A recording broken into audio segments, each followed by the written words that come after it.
हळद लागली, हळद लागली, हळद लागली, हळद लागली। मित्रांनो, तर नुकतेच देवा ग्रुप मधील मुख्य सदस्य म्हणजे मॅक्स फोर्से यांनी लग्न केला। तर यांनी आपल्या लग्नाचे फोटो आणि व्हिडिओ इंस्टाग्रामवरही शेअर केले।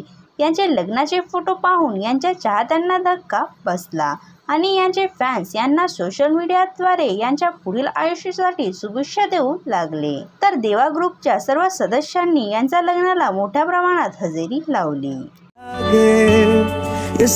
के धारे बहते हैं नजर। मनोज फोर्से नेहमी एक समाजसेवक म्हणून काम करतात। तर यांनी गोरगरीब जनतेला अनेकदा सपोर्ट केले। मनोज फोर्से यांना देवा ग्रुप पासून प्रसिद्धी मिळाली व सध्या हे देवा ग्रुपचे नेतृत्व करताना दिसत आहेत आणि यांना सुद्धा लोकांकडून सपोर्ट मिळत असतो। तुम्हाला मॅक्स फोर्से आवडतो का, हे आम्हाला कमेंट्स करून नक्की सांगा। जर तुम्ही मॅक्स फोर्से यांचे फॅन्स असाल तर तुम्ही आमच्या व्हिडिओला लाईक करावं। असेच नवनवीन व्हिडिओ पाहण्यासाठी आमचे यूट्यूब चॅनल सबस्क्राईब नक्की करा। धन्यवाद।